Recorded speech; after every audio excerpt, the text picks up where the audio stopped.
tears is over, you weeping sacks of wool! Put some muscle into those pools! Ration your strength, dog. We have an ocean to cross. All right, you lazy backrout. Sigurd, what's our course? The sons of Ragnar established a settlement near the coast. We set sail for them. Bragi, sing a song to lift our hoof. To rouse the gods! Inspire a mighty fart from Thor to speed us on our way! An ocean lies before us, Eivor, and on its far side, a new kingdom awaits. You know England well from your travels.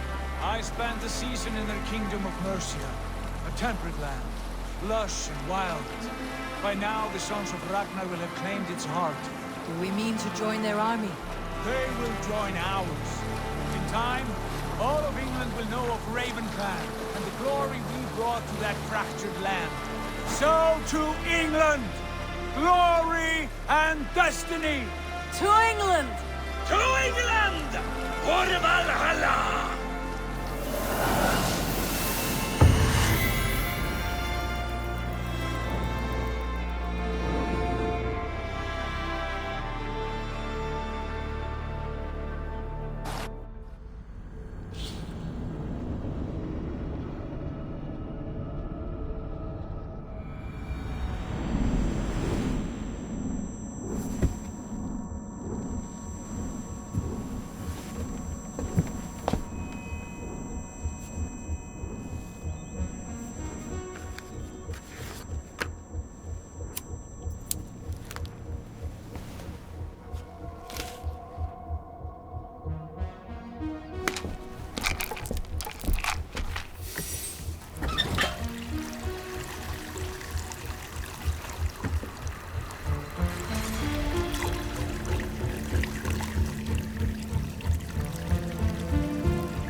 In a lecture at the University of Cambridge, Dr. Sirka told a worried audience that scientists have few answers for them. Since the mass coronal ejection of 2012, the strength of the Earth's magnetic field has increased by a factor of 50,000. This has resulted in huge disturbances in radio and satellite communications, dangerous bands of radiation around the poles, and as we can all see from our window, an aurora borealis that never burns away. Unfortunately, we are stumped as to why this is happening, and if we cannot find an answer soon, it may change the way we live, the way we communicate, even the way we evolve, forever. Dr. Sirka went on to say, Bought you more electrolytes? Oh, new and improved citrus flavor. Thanks, Sean.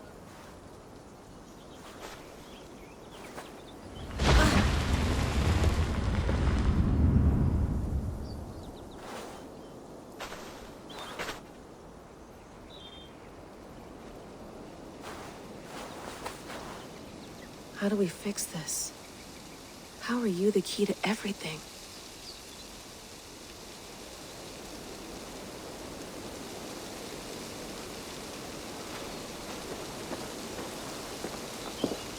You're a long way from home, Eivor.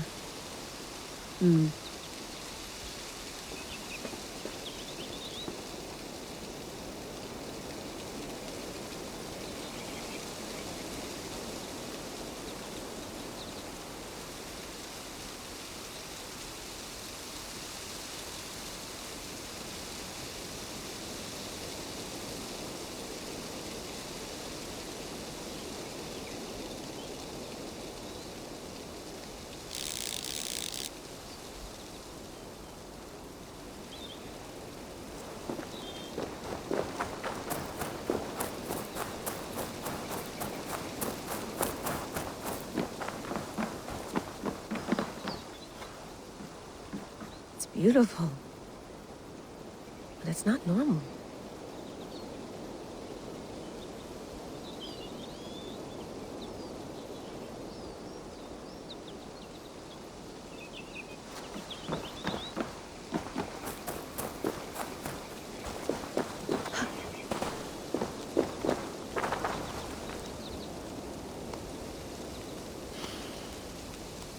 I should do this more often. Relaxing.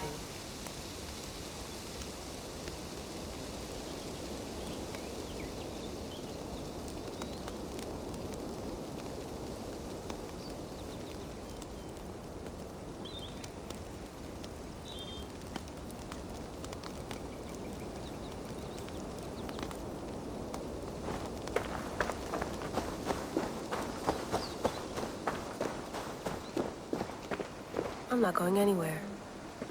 Not yet.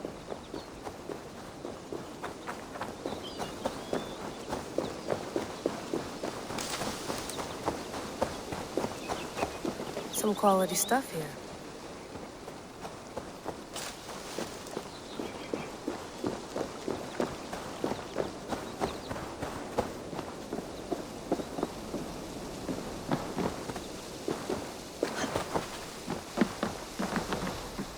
Love to play around, but I have bigger things on my mind.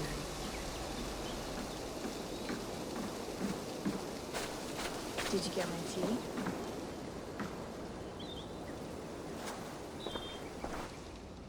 Oh, mint tea is not actually tea, Bex. It's an infusion. It's really just dirty, minty water. I don't care what you call it, Sean. Did you buy any?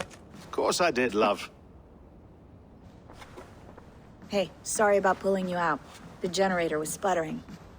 That's fine. I needed air. How is the Animus data stream? Comfortable? Felt pretty stable after a while. Good. Just give me a sec and you can jump back in.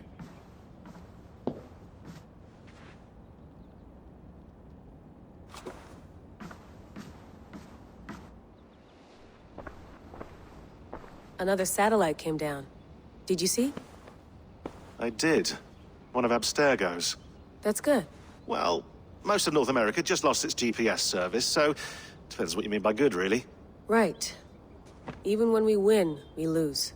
Okay, we're all set. Whenever you're ready, you can jump back in.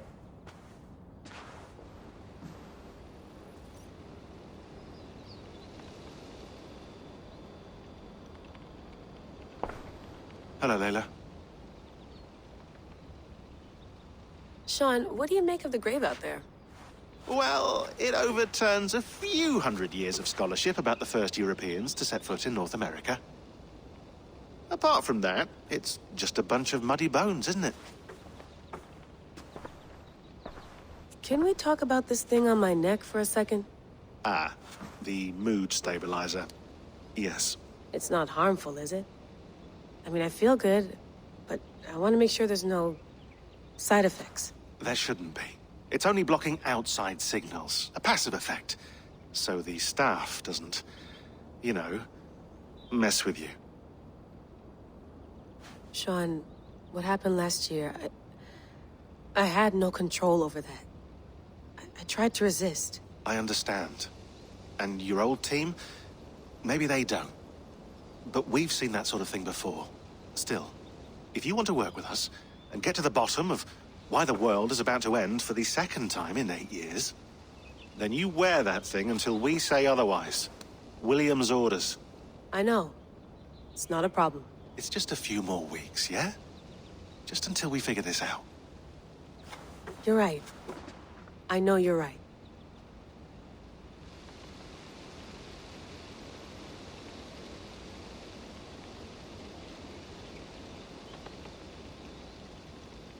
Sean has been busy.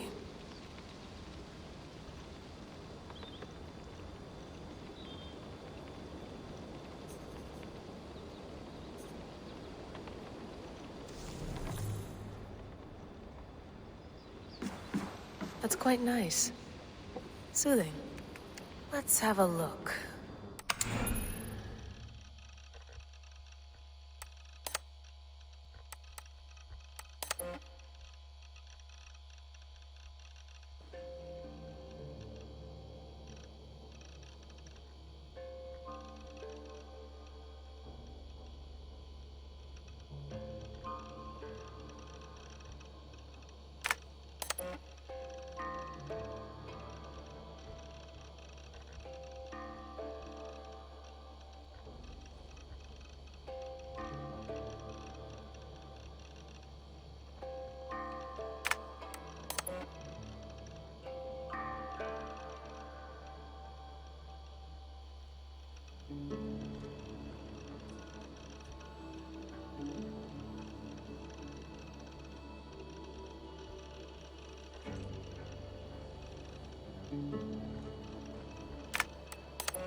I lived, I died, and now I sleep.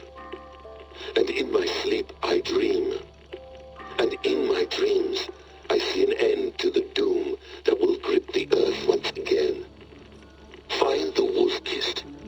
Find the mad one. Find me.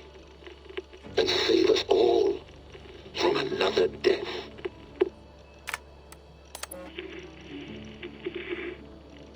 Layla, thought you might be interested in this. Conversations that Bex and I had with Desmond back in 2012. December, I think.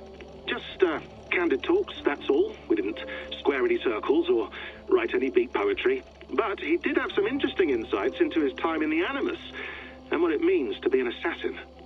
Anyway, have a listen. You might find you and he had similar experiences, so, well, let me know what you think. Unless it's to tell me I sound like a total prat in these recordings. If that's the case, just say nothing. I mean, I did have a slight cold at the time I recorded these. That's probably why I sound odd. Anyway, okay, I'm done anyway, so turn off. Turn off. Oh, it's actually just a button. Sorry, here we go.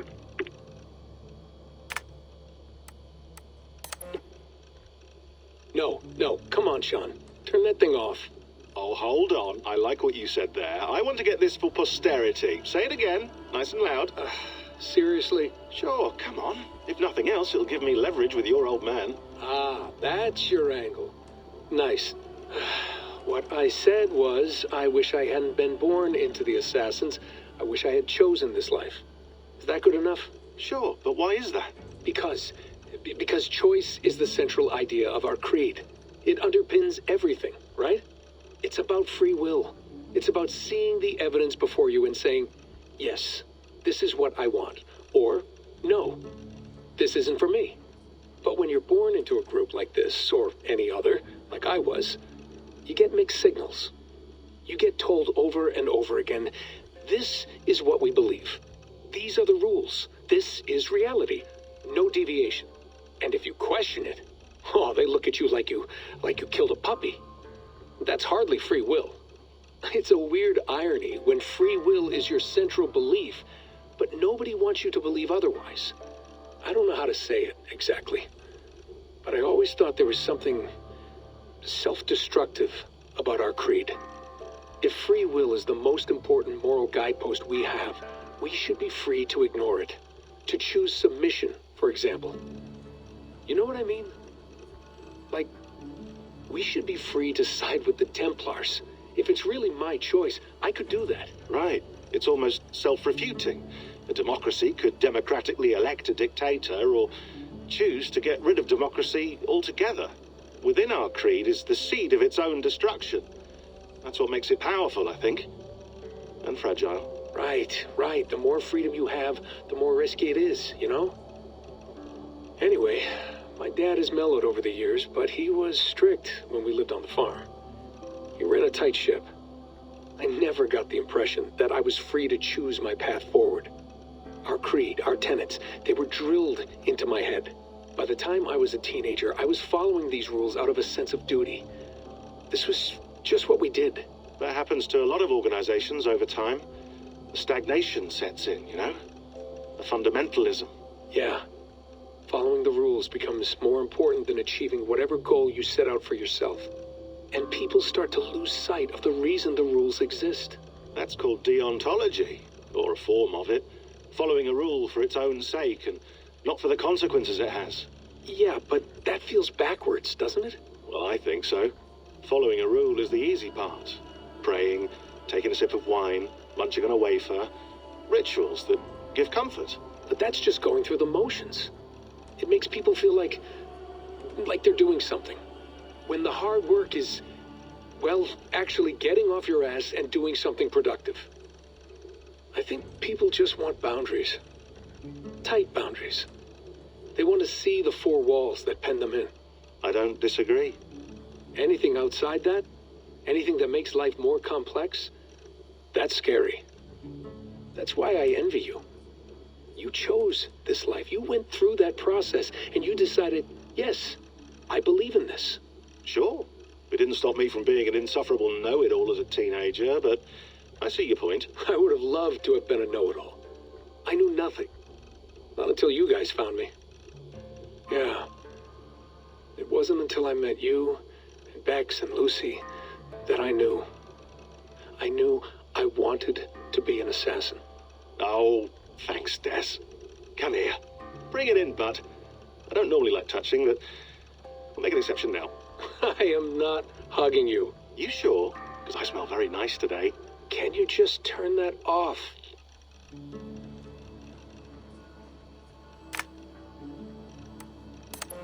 Hold on, I'll just set this here.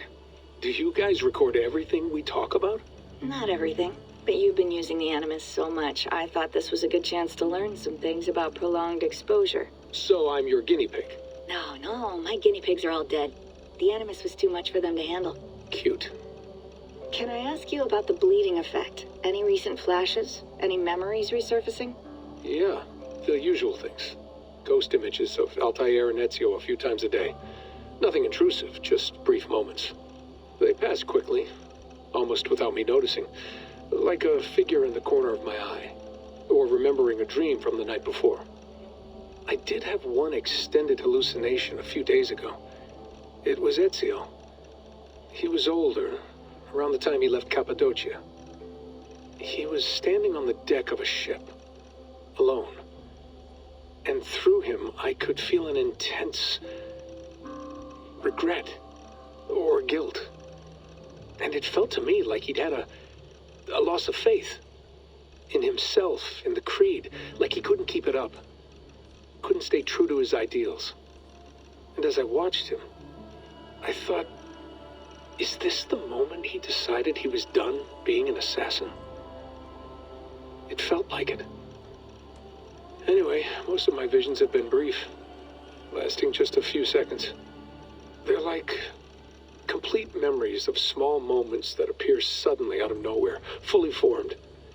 It's a strange feeling. Okay, anything else? I'm starting to see Connor now, too. Though I hear his voice more often than I see him. I'm sure that will change. Oh, yeah, and yesterday, just before bed, I had a memory of being on a beach in the Caribbean with a bunch of sailors. Or maybe they were pirates. I don't know. No idea. Huh. We'll look into that. And how do you feel in general? In general? Well, I feel older, for one. Much older. And it's strangely comforting. I'm collecting the memories and skills and thoughts of so many people. I feel like I've lived a few hundred years or more. Is it possible that if I do this for too long, it'll push my own memories aside? That I'll be everyone but myself after a while? It's possible. That's called identity substitution. It's happened before, but it's rare. And someone with your background shouldn't need to worry. My background? You mean someone with my genes? My abilities? You have Isu DNA, and that lets you see things and do things and withstand traumas that other people can't. And I can suffer in ways that others can't. That's not something to be proud of. You mean the apple? Yeah. It has a pull, Bex. It tugs at my brain. It talks to me, teases me, drives me mad. And what I did to Lucy, God damn it. Nothing is worth the damage I did. The pain I caused. I know, but you're special. That's the point. I'm not special, Bex. I'm lucky. That's all. I understand. We're assassins. It's our creed that makes us different, not our genes, not our blood. Anyone can join us. That's true. But let's leave that aside for a second. What I want to know is, have you ever had any Isu memories resurface? Isu memories? I don't think so. I can't even begin to imagine what that would feel like. I think you'd know if you did. Maybe one day, we might be able to induce something. Jesus, let's fix the world first, okay? Before we start digging up my ancient ancestors. Deal. With my luck, I'll be related to some third-rate Isu like Sisyphus or something. Way to aim high, buddy. Hey, you gotta.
I went through hell to bring you here. It had better be worth it. Feeling okay? Better. But I'm worried that it could happen again. The two data streams. I can't promise it won't. I barely understand it myself. It felt like two minds, fighting over one brain. It hurt like a shotgun to the head. Right. There's something about this Viking's DNA sample that feels dense, noisy. Could it be the staff? Interfering somehow? How do you mean? My headaches, my temper. They started the day I got that thing. I hope you're not making excuses for, you know, your friend. Jesus, no. I'm not. Sorry. Just take it easy. And if you feel yourself slipping again, let us know. I'm trying. I really am.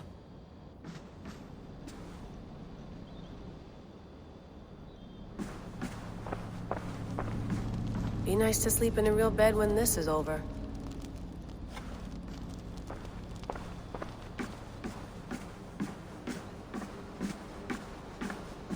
Please enjoy your stay. Remember, all the garbage must be packed out, and please water the plants once a day. Yeah, I won't remember that.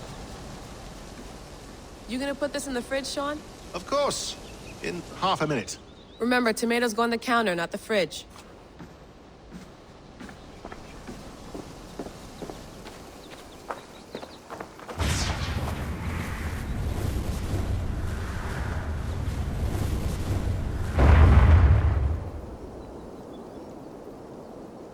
Another satellite. Damn.